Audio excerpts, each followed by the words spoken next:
ఇక ఒకసారి డీటెయిల్స్లోకి వెళ్తే కనుక మీ ఫామ్ హౌస్లు కూల్చేస్తా, బలిసినోళ్ళ భరతం పట్టడం ఖాయం, మూసిని అడ్డు పెట్టుకొని ఎన్నాళ్ళు బతుకుతారు, ఫామ్ హౌస్లు కాపాడుకునేందుకు పేదలతో ధర్నాలు.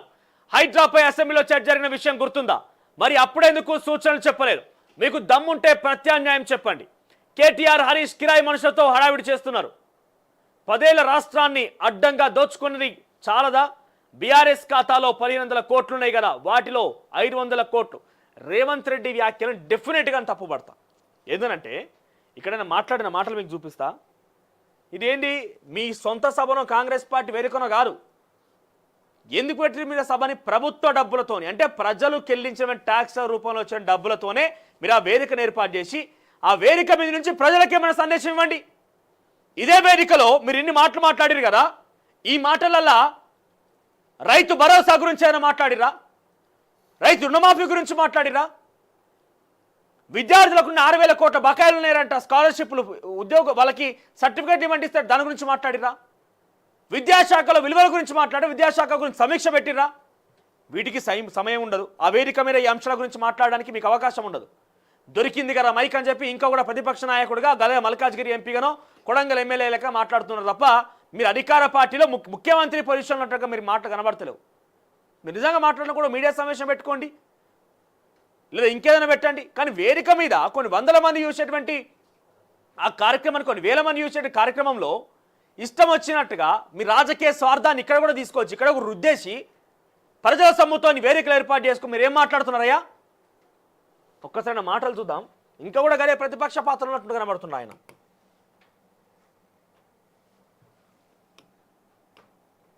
మీ రాజకీయంగా సవాళ్ళు మీ ఇష్టం.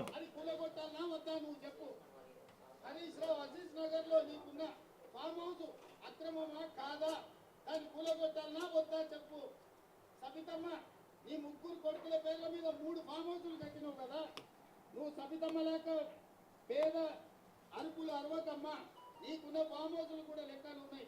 కూలగొట్టాలన్నా లేదా సబితమ్మ, నువ్వు సలహా చెప్పు.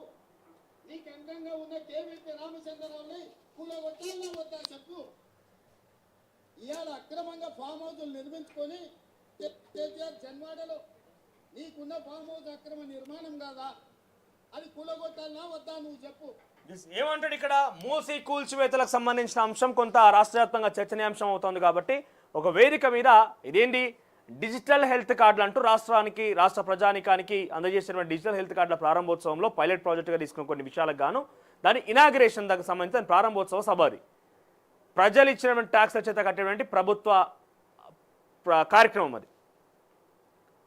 సో ప్రభుత్వ కార్యక్రమం ఆ వేదిక మీద మీరు ఈ రకంగా మాట్లాడుకొచ్చారు. ఓకే, మరి ఇదే వేదిక మీద నుంచి మీరు రైతు భరోసా గురించో, రైతు రుణమాఫీ గురించో, విద్యా సమస్యల గురించో, రైతాంగ సమస్యల గురించో, లేదు ఖమ్మం ప్రజానికానికి ఆ నిర్వాసితులకి ఇంకా డబ్బులు చేరినాయా చేరలేదా ఏంది ఏం కథ అనే విషయం గురించో మాట్లాడాల్సి ఉండేది. రాజకీయ సభగా మార్చుకుంటున్నారు. గతంలో కేసీఆర్ అదే పని చేసిండు. వాళ్ళు పోయి వీళ్ళు వచ్చే డామ్ డామ్ అంటే వాళ్ళు పోయి వీళ్ళు వచ్చినాక మార్పు ఏమున్నదంటే ఏం మార్పు కనబడతలే. ఆ ఫామ్ చుట్టూతో కట్టుకున్న ఇల్లు ఎవరివి? కేటీఆర్కు లేదా, హరీష్కు లేదా, కేవీపీ రామచంద్రరావుకు లేవా? చుట్టూతా మీరు కట్టుకున్న ఇళ్ళ డ్రైనేజీ హైదరాబాద్ ప్రజలు తాగునీళ్ళని కలిపి మా ఇల్లు కూలగొట్టొద్దు కాబట్టి మూసుకు దొరకడానికి మూసి కావాల్సి వచ్చిందా మీకు? మూసిని అడ్డం పెట్టుకొని ఎంతకాలం బతుకుతారా మీరు? ఎంతకాలం తప్పించుకుంటారు? వారం రోజులు, 10 రోజులు, 15 రోజులు, నెల రోజులు అయినా వదల మీ భర్తం మీరు అనుకుంటున్నారు. ఒక్కనొక్కని చింతపండు చేస్తా, ఒక్కనొక్కని చింతపండు చేస్తా, ఒక్కనొక్కని చింతపండు చేస్తా. మూసి పేదలకు ఏం చేద్దామో చెప్పండి. ఇక చింతపండు చేస్తా ఇవన్నీ నార్మల్గా ముఖ్యమంత్రి రేవంత్ రెడ్డి నుంచి వచ్చే మాటలేవని కూడా గతంలో ప్రతిపక్షాలు ఉన్నప్పుడు వచ్చినాయి. ఇప్పుడు చింతపండు చేస్తా ఇవన్నీ కామన్ మాటలే. నేనేమంటున్నా అంటే మీరు మాట్లాడిన మాటలు నిజమైతే ఉండొచ్చు, 100% వాస్తవం కూడా, అది 100% వాస్తవం కూడా. కానీ దాని పేరిట చెప్పి మూసి ప్రక్షాళన చేయాలి, మూసి ప్రజలు మొత్తం వెళ్ళగొట్టాలని ప్రయత్నం చేయకండి. మూసి వాళ్ళని ఒప్పించండి, ఆ ప్రజానికాన్ని ఒప్పించండి. అది మొదటి నుంచి కూడా మేము అడుగుతూనే ఉన్నాం. ఇక్కడ విషయం ఏంటంటే మీరు ఈ సభా వేదికగా మాట్లాడాల్సిన మాటలు కాదు ఇవి. నిజంగా మీకు ఆ విషయం గురించి మాట్లాడాలనుకుంటే ప్రత్యేకంగా మూసి గురించి ప్రెస్ మీట్ పెట్టండి. ఒక పవర్ పాయింట్ ప్రజెంటేషన్ రూపంలో మూసి ప్రాజెక్ట్ దగ్గర మీ ప్రణాళిక ఏంది, మీ యొక్క ప్రాజెక్ట్ రిపోర్ట్ ఏందో ప్రజలు చెప్పే విధంగా మీ యొక్క ప్రణాళిక ఉండాలి. మూసి ప్రజలకి అర్థమయ్యే రీతిలో మీ యొక్క మాటలు ఉండాలి. ఇక్కడ కూడా అది ఒక ప్రభుత్వ వేదిక మీద నుంచి కూడా మీరు రాజకీయ మాటలే మాట్లాడితే మరి రాజకీయ వేదిక మీద ఏం మాట్లాడతారు? ఎక్కడ పోయినా రాజకీయాలు చేయడం కామనేనా? మీరు కాంగ్రెస్ పార్టీ నాయకుడిగా మాట్లాడుతున్నారా, లేకుంటే గతంలో ఏదో మాజీ పీసీ అధ్యక్షుడిగా మాట్లాడుతున్నారా, ఇప్పుడు ముఖ్యమంత్రిగా మాట్లాడుతున్నారా? ముఖ్యమంత్రిగా ఒక హుందాగా బిహేవ్ చేయాల్సిన మీరు చింతపండు చేస్తా, చీల్చి చెండాడుతా, పేగులు తీసి మెడలేసుకుంటా అంటే మీరు మాట్లాడండి అయ్యా. మీ యొక్క రాజకీయ సవాళ్ళ ప్రతి సవాళ్ళ ముఖ్యంగా ఆ భాషని ప్రోత్సహించం మేము, కానీ అది మీ యొక్క విజ్ఞతకు వదిలేస్తున్నాం. కానీ ఇది సభావేదిక మీద, ఈ ప్రభుత్వ సభావేదిక ప్రజలకు సంక్షేమ పథకాన్ని అందించేటువంటి ఒక వేదిక, ప్రజాధనంతో పెట్టినటువంటి వేదిక. ఆ వేదిక మీదుగా ప్రజా సంక్షేమం గురించో, ప్రజల యొక్క బాగోగుల గురించో, వాళ్ళ కష్టసుఖాల గురించో, ప్రభుత్వం ప్రజలకు పెట్టేటువంటి పథకాల గురించో మాట్లాడితే బాగుండేది. కానీ ఇక్కడ కూడా మూసీ కంపే తీసుకొచ్చి ఆ మూసీ కంపు విషయాన్ని ప్రజలకి ఏం చెప్పాలనుకుంటారు మీరు? అసంతృప్తిగా, ఒక అసంబద్ధంగా ఉన్నటువంటి వ్యాఖ్యలుగా మనం పరిగణించాలి. సో ఇక ఆయన మాటల గురించి, వేదిక అనే విషయం పక్కన పెడితే కాన్ఫిడెంట్గా ఆయన మాటల గురించే మాట్లాడుకుంటే, వాస్తవానికి ఈ ఉన్నోళ్ళు బలిష్ఠులు మొత్తం కూడా ఫామ్ హౌస్లు ఆ చుట్టుపక్కల ప్రాంతాలనే ఉన్నాయి.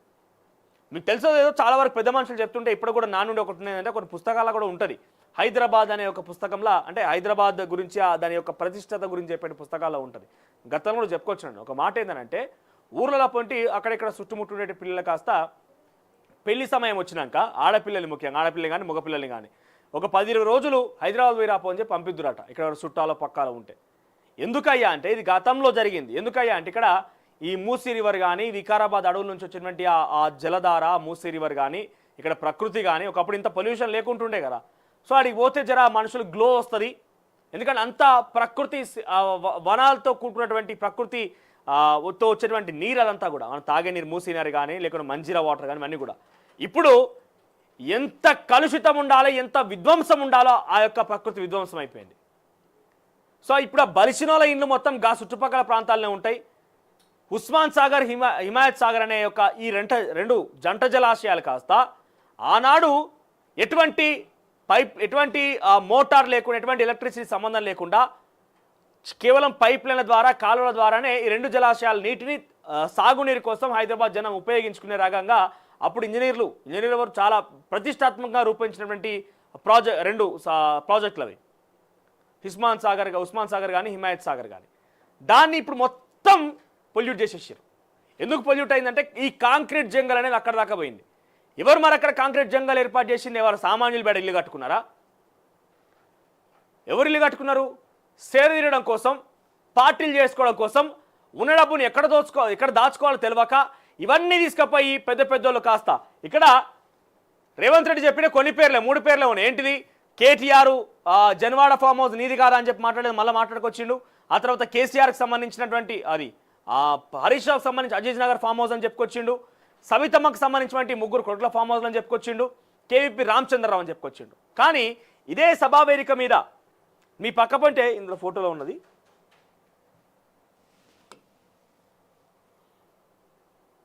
ఈ సభావేదిక మీదనే పొంగులేటి శ్రీనివాసరెడ్డి ఉన్నాడు కదా, ఈ పొంగులేటి శ్రీనివాసరెడ్డి ఫామ్ హౌస్ కూడా గా ఏరియాలోనే ఉన్నదట. పట్నం మహేందర్ రెడ్డి ఫామ్ హౌస్ ఉన్నాయట. మరి మీ పక్క పంటున్న ఫామ్ హౌస్లో కూల్స్తలో కానీ ఎదుటోళ్ళ గురించి మాట్లాడుతున్నారు కదా. మరి మీ యొక్క మాటల్ని ప్రజలు విశ్వసించాలన్నా, ప్రజలు మీ మాటలు నమ్మాలన్నా, ప్రజలు మీ మీద చిత్తశుద్ధి ఉంచాలన్నా, నమ్మకం ఉంచాలన్నా కూడా మీ పక్క పన్ను పొంగులేటి శ్రీనివాసరెడ్డిది కానీ, పట్నం మహేందర్ రెడ్డి కానీ ముందు గల పని పట్టుర్రి, గల ఫామ్ హౌస్లు కూల్చేయరు. ఫస్ట్ అది లేదో నిరూపించండి, లేకపోతే అధికారులతో చెప్పించండి. అనేక ఆరోపణలు వాళ్ళ ఫామ్ హౌస్లో తెర మీదకి వస్తున్నాయి. కాబట్టి ఒకవేళ కనుక వాళ్ళ ఫామ్ హౌస్లు కనుక ఆ పరిధిలో లేకపోతే, హిమాయత్ సాగర్, ఉస్మాన్ సాగర్ ఎఫ్టీఎల్ బఫర్ జోన్లు లేకపోతే కనుక ముందుగా వాటి పని పట్టండి. ఆ తర్వాత మీరు ఏం చేయాలనుకుంటున్న విషయాన్ని మీరు తర్వాత చెప్పండి.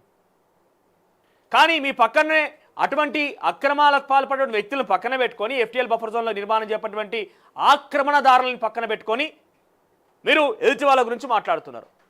పైపెచ్చి ఇకనైనా మీ పద్ధతి మార్చుకోండి అని చెప్పి యావత్ తెలంగాణ రాష్ట్ర ప్రజానీకం పట్ల మేము చెప్తున్నాం. ఏంటనంటే, మీరు ప్రభుత్వ పరంగా తీసేటువంటి కార్యక్రమాల్లో రాజకీయాలు మాట్లాడకండి. ప్రజలకు సంబంధించి అనేక అంశాలు ఉన్నాయి. రైతు భరోసా ఉన్నది, రైతు రుణమాఫీ ఉన్నది, విద్యా సంస్థలో సమస్యలు ఉన్నాయి, క్షేత్రస్థాయిలో గ్రామ పంచాయతీలో సర్పంచులు లేక అనేక ఇబ్బందులు పడుతున్నారు. నేను మళ్ళీ చెప్తున్నా, మీ దృష్టికి తీసుకొస్తున్న అంశం ఏంటంటే, బతుకమ్మ పండుగ వచ్చింది. బతుకమ్మ పండుగ అంటే తెలంగాణ రాష్ట్రంలో దసరా వేడుకలు అంటే సంబరాన్ని అంబరాన్ని అంటుతాయి. ఈ సంవత్సరం కాలం పాటుగా ఎవరెక్కడున్నా కూడా ఈ యొక్క పండుగకి వాళ్ళ ఇళ్ళకి పోతారు. అక్కడ ఊర్లోకి పోతే ఊర్లో దరిద్రం కొట్లాడుతున్నది. ఎక్కడ చూసినా సమస్యలే. ఓ నీళ్లు సరిగ్గా వచ్చే సమస్య, నీళ్లు సరిగ్గా వస్తలేవు, కరెంట్ అంటే ఎలక్ట్రిసిటీ, స్ట్రీట్ లైట్స్ లేవు, మెయింటెనెన్స్ లేక ఎక్కడికి వేసిన గొంగడు అక్కడనే మారిపోయి సర్పంచ్లు పోయిన తర్వాత ఆ సర్పంచ్ ఉన్నప్పుడు అంతో ఇంతో సిగ్గుకో ఏదో ఒకటి బాధపడి వాళ్ళు పోయి అక్కడ చేతులకి వెళ్ళి డబ్బులు పెట్టుకొని మరి జేబులకి వెళ్ళి డబ్బులు పెట్టుకొని మరి వాళ్ళు పనిచేస్తుంటారు. ఎందుకంటే చేసినాం కదా, పెద్ద మనిషి స్థానం తీసుకున్నాం కదా చేయాలన్నట్టుగా వాళ్ళు భయపడి బయటికో చేస్తారు. ఇప్పుడు ఆ పరిస్థితి కూడా లేదు. ఏదో స్పెషల్ ఆఫీసర్ అంటే స్పెషల్ ఆఫీసర్ ఇవ్వరకు అటు దిక్కొచ్చిన పాపన పోలే. ఇన్ని సమస్యలు ఒకే విలయతాండం చేస్తుంటే మీరు ఇంకా కూడా రాజకీయాలే. మీరు ఈ వేదికను ఆ రకంగా ఉపయోగించుకోవాల్సింది, ప్రజా సమస్య కోసం ఉపయోగించుకోవాల్సింది. ఎస్, మీరు మాట్లాడిన మాటలో నిజమే ఉన్నది. కేటీఆర్ అక్రమంగా నిర్మించిన మాట నిజమే కావచ్చు, హరీష్ రావు అక్రమంగా నిర్మించిన మాట నిజమే కావచ్చు, ఆ కేపీ రామచంద్రరావు మాట నిజమే కావచ్చు, సవితమ్మ సంబంధించి 3 కోట్ల ఫామ్ హౌస్ నిజమే కావచ్చు. కానీ మీ పక్కన ఇద్దరు ఉన్నారు, ఒకరు పొంగులేటి శ్రీనివాస్ రెడ్డి, ఒకరు పట్నం మహేందర్ రెడ్డి. వీళ్ళు కూడా ఆరోపణలు ఎదుర్కొంటున్నారు.